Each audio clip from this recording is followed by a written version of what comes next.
Andrew Solmssen.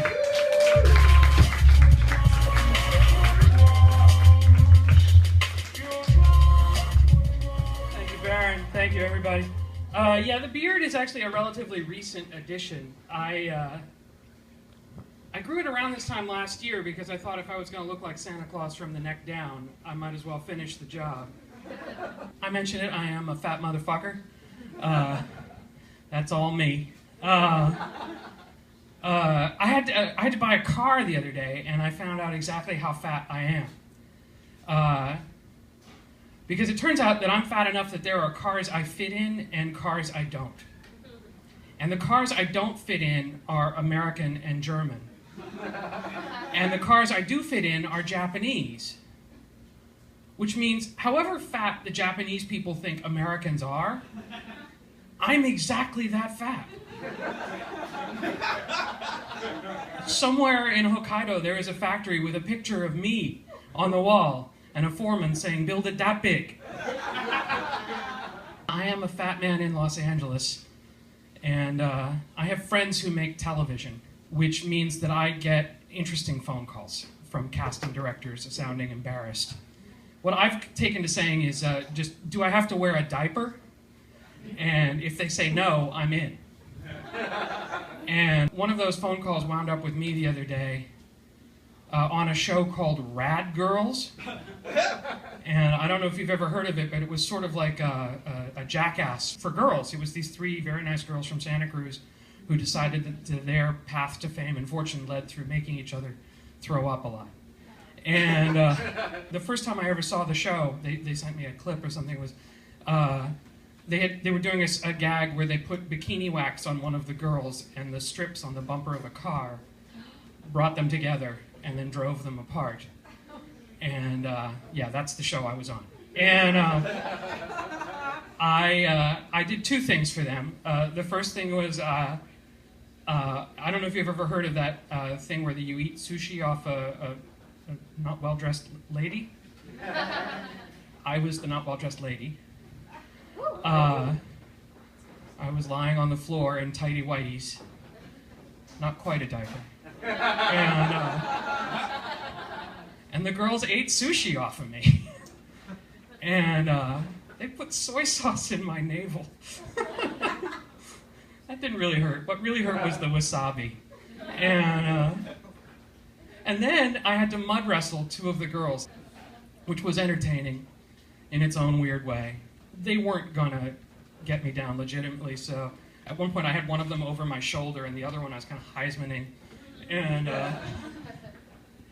and they found for me, I sort of got a pair of gold lame Mexican wrestling shorts and a mask and a cape, and I called myself El Luchador Gigante. I named my fists Knife and Fork, and then the best thing about it was the network that the show was on wanted to do a promotion on their sort of afternoon live show that they filmed in New York, and so they called me up to do the sushi thing again. They flew me to New York. And when they called me, I was like, are there no fat guys in New York? Has there been a famine of which we have not heard? And then they did the thing, and it was, what I didn't realize was it was live. It was live in a street-level studio. And they brought the scrim up so people walking by could see. And I got up off of the table after they'd eaten the sushi off of me, and there was this big black lady outside. And she was just looking at me, and as I looked at her, as I caught her eye, she just went like this. It was the greatest. It was $400 too. I'm fresh out of the hospital, believe it or not. I was getting an ultrasound, and it was all very dark and solemn and weird, and the room was dim, and this very sober 50-ish lady was running the probe up and down my belly, and I just couldn't take it anymore, and I looked at her and I said, "Is it a boy or a girl?" And she looked at me and she said, "Twins!" Which I loved. First of all, the timing was amazing. The second thing is, that's a fat joke I can get behind. The third thing is, she had that loaded up. What kind of denial did I have to be in that I thought I was going to tell an ultrasound joke to the ultrasound lady that she had never heard before?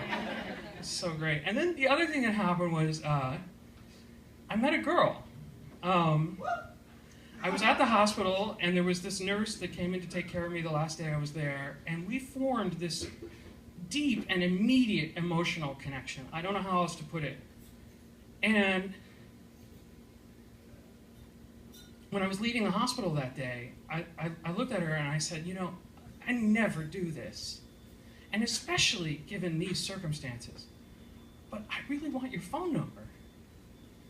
And she gave it to me.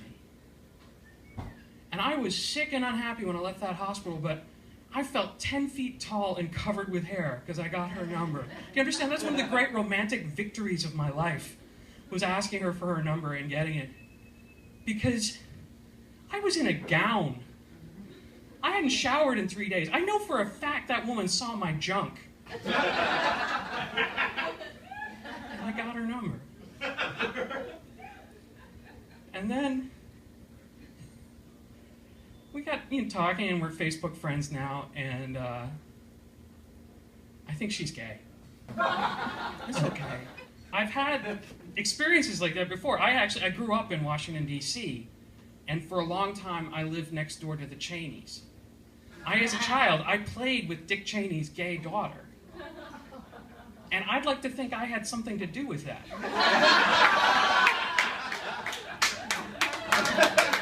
That would make me very happy indeed, if I had added that little wrinkle to Mr. Cheney's life.